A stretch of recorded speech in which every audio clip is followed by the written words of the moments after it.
कुणाचंही काळीच पिळवटून टाकणारी ही दृश्य आहेत बीड जिल्ह्यातल्या आष्टी तालुक्यातल्या शिंदेवाडी गावामध्ये महिला शेतकरी सोनाली दरेक यांनी त्यांच्या 3 एकरमध्ये कांद्याची लागवड केली होती। या कांद्यासाठी तब्बल 80 ते 90 हजार रुपये एवढा खर्च केला। 5 महिने कष्ट करून 300 गोणी कांदा पिकवला, पण अवकाळी पावसाने शेतात काढून ठेवलेला सगळा कांदा भिजला। 5 महिन्यांची सारी मेहनत आता पाण्यात गेली। आता हा भिजलेला कांदा कोण घेणार असा प्रश्न या कुटुंबासमोर उभा राहील। लवकरच शाळा सुरू होतील, मात्र शाळेची फी भरण्यासाठी सुद्धा आता त्यांच्याकडे पैसा नाही। त्यामुळे पोरांचे डोळे सुद्धा पाणावले। शेतात पिकवलेलं सोनं वाचवण्यासाठी या चिमुकल्यांची केविलवाणी धडपड सुरू आहे।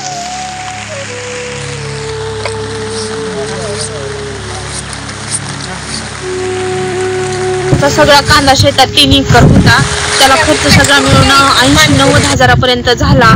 खत, बियाणं, लावणं, मजुरी, सगळं त्याला फवारणी आणि त्या कांद्यावर खूप अपेक्षा ठेवलेल्या आम्ही, पण पाऊस असा अवकाळी पाऊस येईन आम्हाला पण नव्हतं माहिती। सगळा शेतातच कांदा होता, शेताच्या बाहेर काढला तरी तो पाण्यातच आहे। आता आम्ही नेमकं पुढचा खर्च कसा करायचा, परत आता उद्याच्याला पेरणी आली जवळ, त्याचं बी कुठून आणणार, काय करणार, सगळं बंद झाल्यासारखे झालेत आम्हाला रस्ते। आमचा सगळा कांदा अक्षरशः आमची 5 महिन्याची मेहनत सगळी पाण्यामध्ये आहे। अशा पद्धतीने 300 गोणी कांद्याचा आता चिखल झाला। त्यामुळे आता पुढे नेमकं काय करायचं असा प्रश्न या कुटुंबासमोर उभा ठाकला। 5 महिन्यांची मेहनत आता पाण्यात गेली।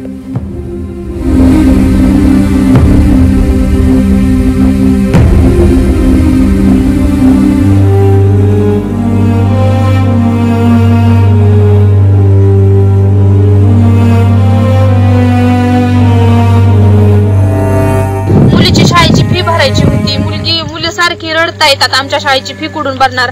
आमची तर अपेक्षा होती की आम्ही कांदे विकून त्यांची फी भरूत, हे करूत, पण आता सगळे कांदेच रानात माती झालीये, तर त्याचे नेमकं पैसे तरी कसे येणार आहे, त्याला भाव तरी कोण देणार आहे, कोणी घेणार नाहीये। सगळ्या कांद्यांची आता अक्षरशः डोळ्यासमोर माती झालेली आहे।